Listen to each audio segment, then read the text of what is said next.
Happy Thursday. We made it through what has been the craziest 7 days in 2021, right? I thought 2021 was supposed to be the year of perfection, right? So I'm half joking because obviously we know that so much of what's going on is incredibly changing the way that everyone's interacting and how everyone's thinking. And one of the biggest things that I wanted to jump on today about was really understanding, for so many people that I talked to going into October, November, and December of last year, everyone kind of fixated that 2021 was going to be this amazing unicorn of a year. And as I kept talking to people, I don't know if it was instinctually or maybe I'm just cynical. So I'm going to say that I'm a little bit cynical, but I'm also a little bit more pragmatic than I feel like than a lot of my friends, colleagues, and peers. And for me, I started to recognize, going into October, that nothing was really going to change. And so the good of expecting that there was not going to be this unicorn in Q1 was that I just kept going. Right? We just kept going and we just kept building and we just kept focus. And I think this really speaks to all of us that are in this kind of current state of what the what is.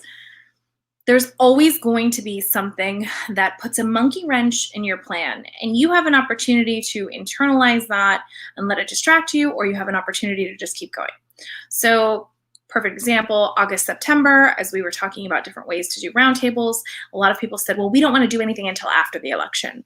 So we waited on a couple of things, and then election came and went, and people goes, well, we don't want to do anything through the end of the year, right? And then the end of the year came and went, and then everyone said, well, we don't want to do anything until the inauguration. So what you're seeing is people are pushing out timelines, right?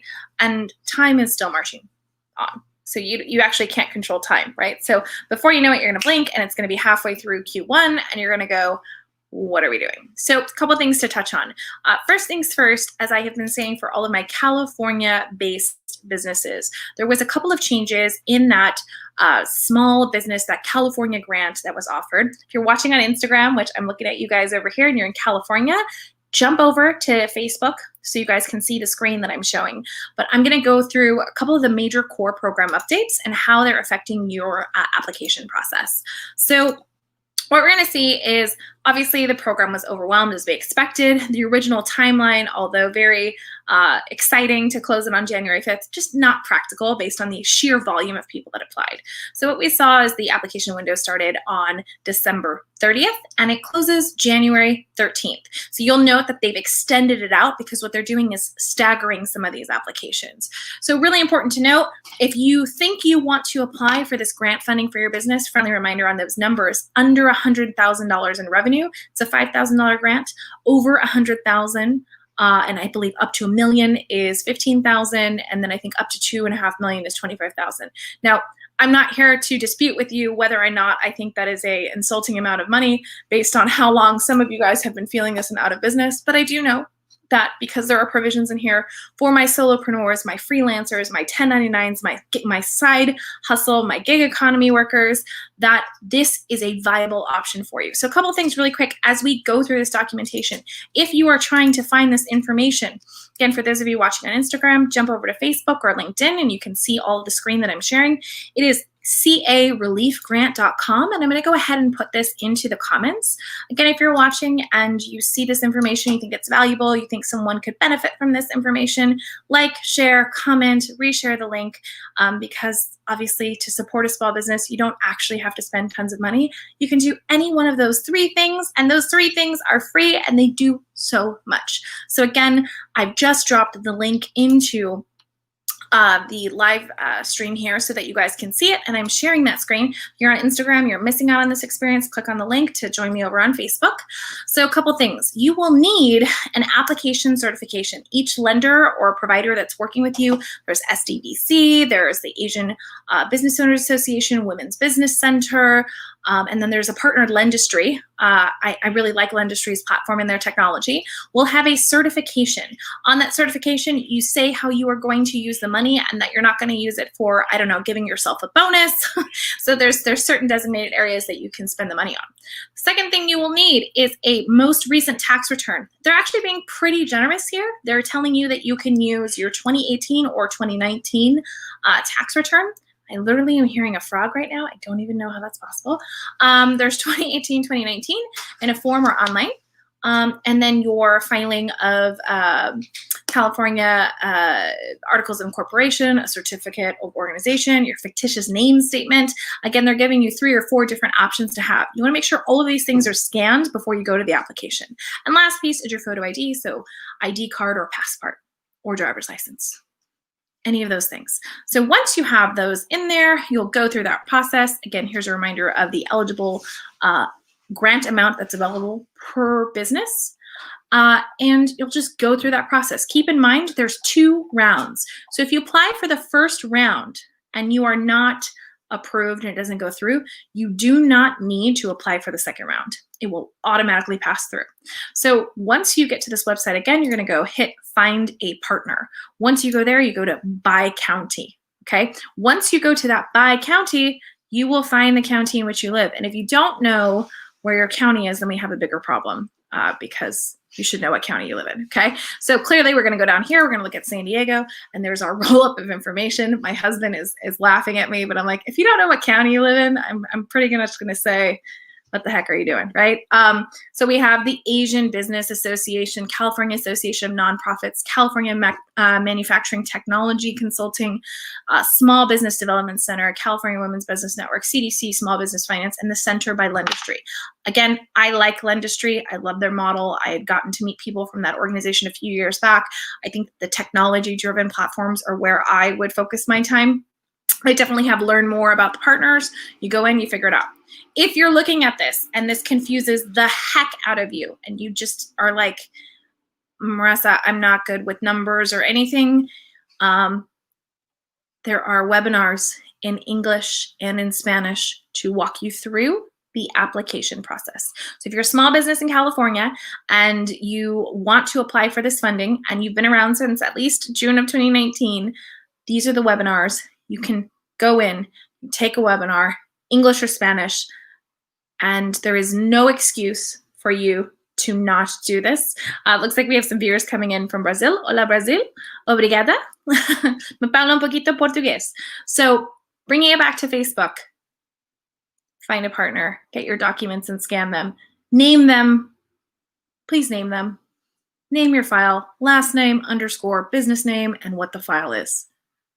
This is like labeling 101. Last name, underscore business name, and what the document is.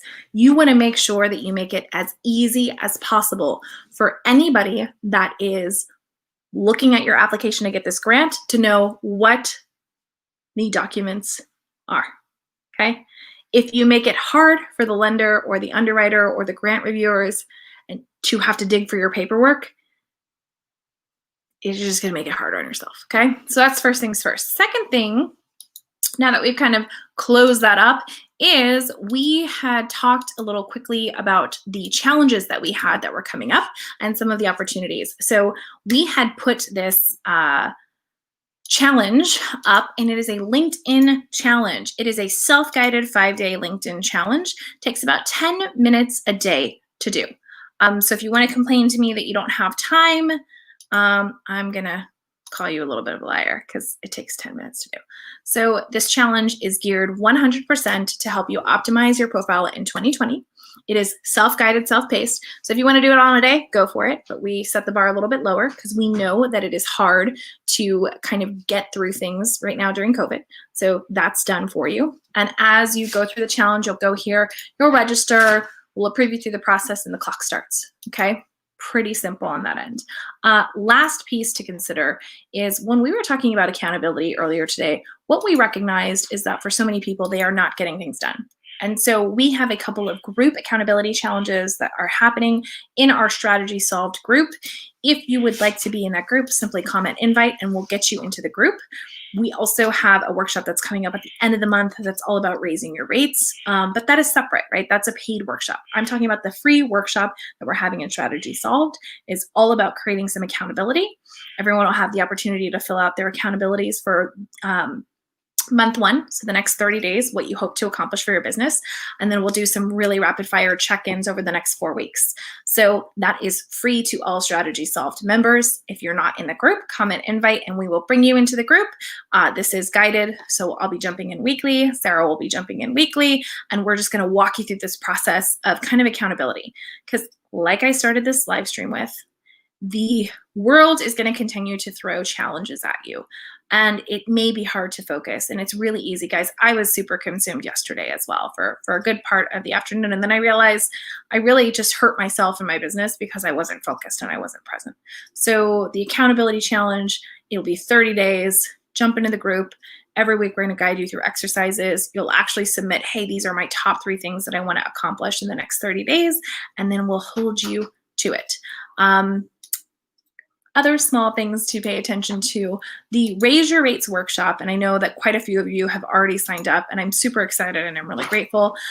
If you sign up on our website, it is a little bit cheaper than Eventbrite. Eventbrite really sticks it to you with fees, but I have discovered, like many of you, that I have to expand beyond my immediate circle. So that's there, and I'm just getting that ready.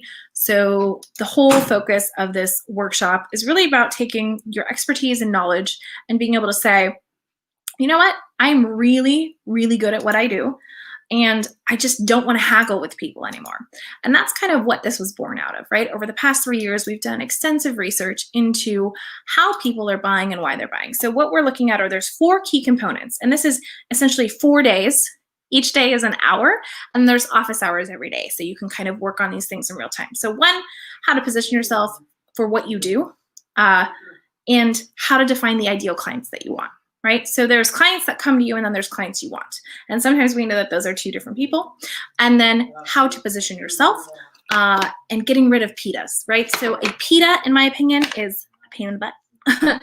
And really kind of like how you tie your own awareness into revenue, how to stop thinking hourly, and how to build packages that make sense, that are structured, that are scalable, that allow for better timing, and then how to transition current clients into a new payment structure, and identify problems earlier. So for example, when you started your business, your rates might have been one thing, and as you add newer clients, you realize, oh my gosh, all these grandfathered clients are getting so much, and you've changed your model since then. So we're going to walk you through how to have these conversations, how to structure these conversations successfully, how to make sure that you do it in a way that is authentic and real and still delivering value to your biggest group of supporters, but also recognizing that where you were 5 years ago in your business is probably where you're not today. So this event, again, is called Raise Your Rates, and it is geared 100% to help you triple, at least at a minimum, triple the current rate structures that you have today, and how to build those packages effectively, and how to really say, hey, this is what people know me for. This is what I can do given the amount of money that a potential client has, and then creating some sustainable revenue systems around DIY tools so that if someone can't afford your time, that they still get some of the resources. So with that, leave you to it. Happy 2021. Hope you guys have a great day. Keep calm, keep focused, keep working. And remember, just when you think you've got it all figured out, life is going to throw you another curveball. That's all I got to say about that. Bye.